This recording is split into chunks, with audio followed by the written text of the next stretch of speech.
বগুড়ার মাটির নিচে তরল সোনা, যে সত্য চাপা পড়ে আছে কয়েক দশক ধরে। আপনার পায়ের নিচের মাটি খুঁড়লে বেরিয়ে আসতে পারে কোটি কোটি টাকার সম্পদ। এমন কথা শুনলে কি বিশ্বাস করবেন?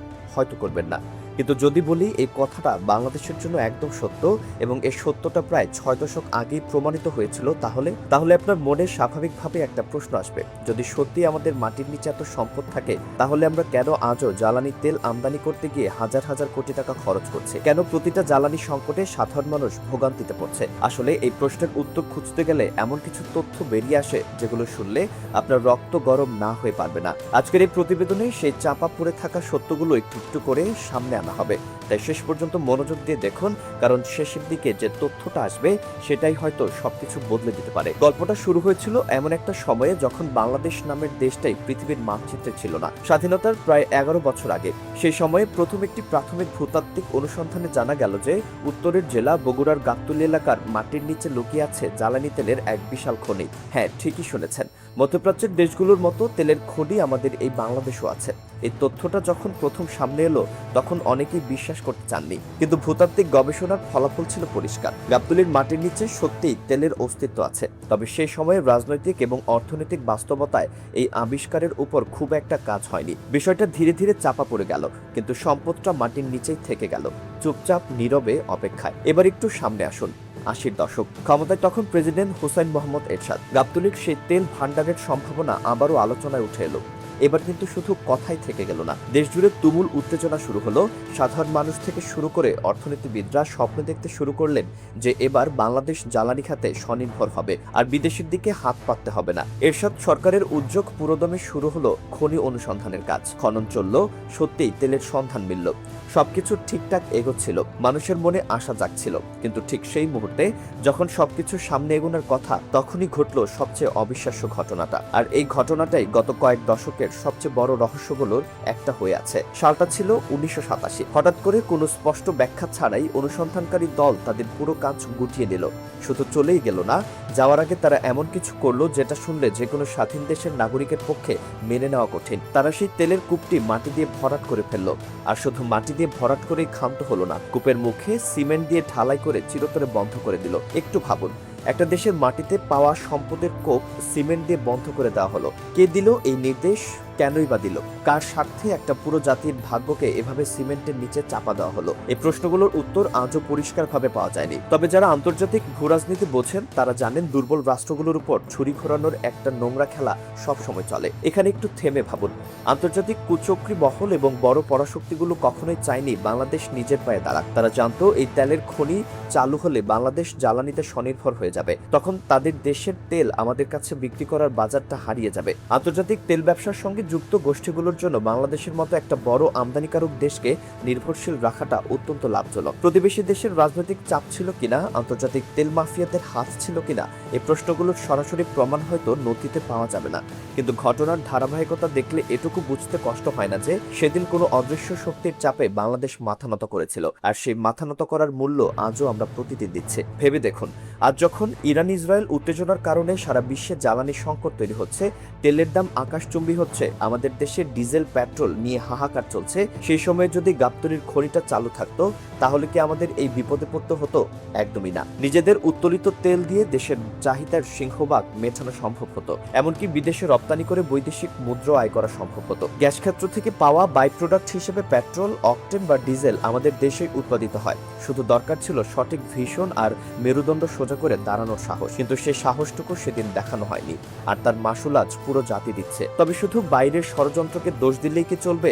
এবার আসুন একটু আয়নার সামনে দাঁড়াই, নিজেদের চেহারাটা একটু দেখি, কারণ বাইরের শত্রুর পাশাপাশি ভেতরের শত্রুরাও কম ভয়ঙ্কর নয়। বিশ্ববাজারে তেলের দাম বাড়ছে, দেশে সংকট, এই অজুহাত তুলে আমাদের দেশেরই কিছু অসাধু ব্যবসায়ী কি ভয়ঙ্কর সিন্ডিকেট তৈরি করেছে সেটা শুনলে আপনি চমকে যাবেন। জ্বালানি ও খনিজ সম্পদ মন্ত্রণালয়ের সাম্প্রতিক রিপোর্ট অনুযায়ী গত মার্চ মাস থেকে এ পর্যন্ত দেশ দেশে মোট ৬,২৪২টি অভিযান পরিচালিত হয়েছে। আর এই অভিযানগুলোতে উদ্ধার করা হয়েছে মোট ৪,৪৮,৮৮৬ লিটার অবৈধভাবে মজুত করা জ্বালানি তেল। এই সংখ্যাটা একটু মাথায় ঢোকান, প্রায় ৪.৫ লক্ষ লিটার তেল। এই দেশের অসাধু মজুদাররা এত বিপুল পরিমাণ তেল লুকিয়ে রেখেছিল কৃত্রিম সংকট তৈরি করে সাধারণ মানুষের পকেট কাটার জন্য। উদ্ধারকৃত তেলের বিস্তারিত হিসাবটাও জানা দরকার। এর মধ্যে ডিজেল ছিল ৩,৩৩,১৫৭ লিটার, অকটেন ছিল ৩৬,৪০৫ লিটার এবং পেট্রোল ছিল ৭৮,৮৯৪ লিটার। এই পরিসংখ্যান কি বলছে? এটা বলছে যে বাংলাদেশে জ্বালানি তেলের যতটুকু প্রকৃত সংকট আছে তার চেয়ে অনেক বেশি সংকট কৃত্রিমভাবে তৈরি করা হচ্ছে আমাদেরই কিছু মানুষের দ্বারা। এই অপরাধে ২,৪২৬টি মামলা হয়েছে, ১,২৫,৩৯,৫০০ টাকা জরিমানা করা হয়েছে এবং ৩১ জনকে কারাদণ্ড দেওয়া হয়েছে। কিন্তু প্রশ্ন হলো, এই শাস্তি কি যথেষ্ট? একটা দেশের কোটি কোটি মানুষকে জিম্মি করে কৃত্রিম সংকট তৈরি করা হচ্ছে, আর বিনিময়ে শুধু কিছু জরিমানা আর কিছু মামলা। এই সিন্ডিকেটের মূল হোতাদের কি আদৌ ধরা সম্ভব হচ্ছে, নাকি শুধু ছোট মাছগুলো জালে পড়ছে আর বড় হাঙররা পার পেয়ে যাচ্ছে? একদিকে বাইরের পরাশক্তির ষড়যন্ত্র, অন্যদিকে ঘরের ভেতরের এই চুরি। এই দুইয়ের জাতাকলে পিষ্ট হচ্ছে বাংলাদেশের অর্থনীতি এবং সাধারণ মানুষের জীবন। কিন্তু এই হতাশার মাঝেও একটা খবর আছে যেটা শুনলে আপনার বুকে আবার আশার আলো জ্বলবে। দীর্ঘ কয়েক দশক পর গাবতলী আবারও আলোচনার কেন্দ্রবিন্দুতে উঠে এসেছে। সোশ্যাল মিডিয়া এবং অনলাইন প্ল্যাটফর্মের কল্যাণে এই বিষয়টা নতুন প্রজন্মের কাছে পৌঁছে গেছে। আর এবার খবরটা শুধু আলোচনায় সীমাবদ্ধ নেই। এবারের অনুসন্ধান আগের মতো নয়। বাপেক্স এবার আর মাঝপথে থেমে নেই। তারা মাটির নিচে প্রায় ৭৫ মিটার পর্যন্ত খনন করে মাটির ধরন পরীক্ষা নিরীক্ষা করছে। এটা কোনো সাধারণ খনন নয়, এটা পুরোদস্তর বৈজ্ঞানিক অনুসন্ধান। এবং তারা স্পষ্টভাবে জানিয়েছে যে এই অঞ্চল থেকে তেল অথবা গ্যাস পাওয়ার প্রবল সম্ভাবনা এখনো রয়েছে। শুধু বগুড়া নয়, এই অনুসন্ধান কাজের একটা বড় অংশ পরিচালিত হচ্ছে যমুনা নদীর পূর্ব প্রান্তে জামালপুরের মাদারগঞ্জ এলাকায়ও। সেখানেও চলছে বিশাল কর্মযজ্ঞ। বাপেক্সের এই পরীক্ষামূলক খননের ফলাফল কি হবে তা নিয়ে দেশজুড়ে টানটান উত্তেজনা। এখন সবচেয়ে গুরুত্বপূর্ণ প্রশ্নটা হলো, যদি সত্যি এই খনি থেকে তেল উত্তোলন করা সম্ভব হয় তাহলে বাংলাদেশের চিত্র কতটা বদলে যাবে। অর্থনৈতিক দৃষ্টিকোণ থেকে বিচার করলে এটা হবে বাংলাদেশের জন্য একটা সম্পূর্ণ গেম চেঞ্জার। প্রতি বছর জ্বালানি আমদানিতে আমরা যে হাজার হাজার কোটি টাকার বৈদেশিক মুদ্রা খরচ করি সেটা সাশ্রয় হবে। দেশের বৈদেশিক মুদ্রার রিজার্ভের উপর চাপ কমবে।